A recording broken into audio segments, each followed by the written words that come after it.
नमस्कार ईपीएस 95 पेंशनधारकों, आपका स्वागत है हमारे यूट्यूब चैनल टेक्निकल मोदी 2.0 में। ईपीएस 95 पेंशनधारकों से जुड़ी हुई काफ़ी बड़ी खबर सामने भी आ रही है। साथ ही में कमांडर अशोक रावत जी ने हाल ही में क्या क्या बड़ी घोषणाएं की है, पूरी जानकारी हम आपको इस वीडियो के माध्यम से बताने वाले हैं। और साथ ही में जो कि ईपीएस 95 पेंशन धारक कहां पर गलतियां कर रहे हैं, जिससे कि उनकी ईपीएस 95 पेंशन धारकों की पेंशन बढ़ोतरी होने में काफ़ी बड़ी रुकावट आ रही है, पूरी जानकारी हम आपको इस वीडियो के माध्यम से बताने वाले हैं। ईपीएस 95 पेंशन धारकों की पेंशन बढ़ोतरी के संबंध में कमांडर अशोक रावत जी के नेतृत्व में हाल ही में एक बैठक आयोजन की जाने वाली है। जो कि बैठक का आयोजन जो कि बात की जाए तो 1-2 दिन में ईपीएस 95 पेंशन धारकों के लिए एक बैठक का आयोजन किया जाने वाला है, जो कि दिल्ली में ही यह बैठक होने वाली है। जो कि हमारे कमांडर अशोक रावत जी के साथ साथ शहजावत जी भी उसमें शामिल होने वाले हैं। साथ ही में ईपीएस 95 पेंशन धारकों की जो विशेष प्रकार से क्या कार्य करने वाले हैं, उसके बारे में भी हाल ही में कमांडर अशोक रावत जी के बातों से यह बात जानकारी मिली है कि जो कि एक कैलेंडर निकाला जाएगा कि ईपीएस 95 पेंशन धारक किस टाइम किस समय कहां पर किस मंत्रालय के सामने जो कि धरना प्रदर्शन करने वाले हैं। और साथ ही में ईपीएस 95 पेंशन धारकों का जो कि एनएसी समिति है वह किस प्रकार से काम करने वाली है, जिससे कि ईपीएस 95 पेंशन धारक एक साथ जुड़ पाएँ और साथ ही में एक साथ होकर अपनी पेंशन धारकों की पेंशन बढ़ोतरी में वह सहज हो पाएँ, अपनी पेंशन बढ़ोतरी कर पाएँ। साथ ही में अब जो की बात की जाए तो ईपीएस 95 पेंशन धारकों की पेंशन बढ़ोतरी के संबंध में कमांडर अशोक रावत जी हाल ही में क्या काम कर रहे हैं।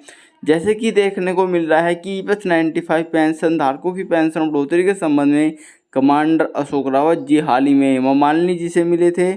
और जो कि सुप्रीम कोर्ट का नोटिस आया था, जिसमें कि ईपीएस 95 पेंशन धारकों को यानी कि कुछ ऐसे ईपीएस 95 पेंशन धारक है जिनके लिए यह काम कर रहा था डिसीजन, जो कि सुप्रीम कोर्ट ने हाल ही में जारी भी किया था, जैसे कि आपको पता ही होगा। यदि आपको इसके बारे में नहीं जानकारी है तो आप मेरी भी पहले की वीडियो देख सकते हैं, उनके में पूरी डिटेल से मैंने जानकारी दी हुई है। और जो कि बात की जाए तो ईपीएस 95 पेंशन धारक जो कि लगातार ही क्या कार्य करने वाले हैं, किस प्रकार से, जो कि कमांडर अशोक रावत जी के द्वारा बताए गए हैं। जैसे कि बात की जाए तो नंबर ऑफ पहले डिसीजन में जो कि कमांडर अशोक रावत जी ने हाल ही में जो कि दिल्ली के जंतर मंतर पर एक बैठक का आयोजन होने वाला है, जो कि धरना प्रदर्शन से एक दिन पहले मीटिंग होगी। जो कि उस मीटिंग के दौरान दिल्ली के जंतर मंतर पर भी जो कि वह समीक्षा करेंगे कि आंदोलन किस प्रकार से होगा। और जो कि वह सरकार से आंदोलन की परमिशन भी मांगे, क्योंकि परमिशन भी एक बार ज़रूरी होती है। क्योंकि यदि एक बार जैसे कि आपने पहले देखा था कि कुछ ईपीएस 95 पेंशन धारकों की गिरफ्तारी कर ली गई थी और साथ ही में उनकी जो कि रिहाई होने में काफ़ी लंबा समय लग गया था। और साथ ही में जो कि ईपीएस 95 पेंशन धारक जेल में भी जाना पड़ा था, क्योंकि गुस्से में आकर उन्होंने कुछ सार्वजनिक संपत्ति को नुकसान भी पहुंचा दिया गया था। साथ ही में जो कि आपको मैं बताने वाला हूं कि ईपीएस 95 पेंशन धारक कहां पर कमज़ोर पड़ रहे हैं और जो कि अशोक रावत जी कहां पर उनको ले जाने की बात कर रहे हैं। जो कि कमांडर अशोक रावत जी ने हाल ही में यह फैसला लिया है कि ईपीएस 95 पेंशन धारकों की जो कि एनएसी समिति है उसको एक बड़ा उच्च स्तर पे ले जाया जाए, जिससे कि सभी ईपीएस 95 पेंशन धारक उससे लिंक हो पाए, जुड़ पाए। और साथ ही में जो कि अब कमांडर अशोक रावत जी ने यह बात का डिसीजन जो कि ऑफिशियली भी ले लिया है, जो कि आने वाले समय में एनएसी इस प्रकार से कार्य करने वाला है कि जो कि कमांडर अशोक रावत जी सभी जिलों में, सभी राज्यों में, जैसे कि एक ऑफिशियली हाल ही में पटना में यह कार्य संपन्न भी हो चुका है। पटना में एक जो कि मुख्यालय की स्थापना कर भी जा चुकी है, जहां पर भी ईपीएस 95 पेंशन धारक आ गए जो कि जुड़ रहे हैं, उनको जोड़ा जा रहा है, एकत्र किया जा रहा है। जो कि आने वाले समय में ईपीएस 95 पेंशन धारकों की जनसंख्या यानी कि बढ़ जाती है तो सरकार भी उनकी बातों पर ध्यान देगी और उनकी बातों को अपने ऊपर स्तर तक ले जाएगा। और आने वाले समय में कमांडर अशोक रावत जी सभी राज्यों में, सभी जिलों में जो कि इस प्रकार से कार्य करने वाले हैं कि छोटा छोटा सा ऑफिस सभी राज्यों जिलों में बनाया जाना चाहिए, जो कि एनएसी का एक बहुत ही महत्वपूर्ण डिसीजन है, अच्छा डिसीजन है।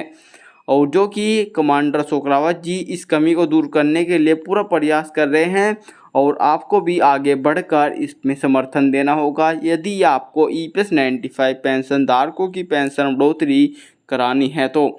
और एक और जानकारी आपको दे दी जाए दोस्तों, 31 जुलाई को दिल्ली के जंतर मंतर पर जो कि धरना प्रदर्शन होने वाला है और उस धरना प्रदर्शन में सभी ईपीएस 95 पेंशनधारकों को जुड़ना होगा। यदि आप पेंशनधारकों का समर्थन करना चाहते हैं, पेंशन बढ़ोतरी करना चाहते हैं तो ईपीएस 95 पेंशनधारकों के लिए यह है साल बहुत महत्वपूर्ण है। यदि आप पेंशन बढ़ोतरी करना चाहते हैं तो सरकार पर आप जोर देकर पेंशन बढ़ोतरी करा भी सकते हैं, क्योंकि पूर्ण बहुमत की सरकार नहीं है। और आपको यह जानकारी कैसी लगी कमेंट बॉक्स में बताएं। मैं मिलता हूँ एक और नई ऐसी और बड़ी ताज़ी खबर के साथ, तब तक के लिए जय हिंद जय भारत।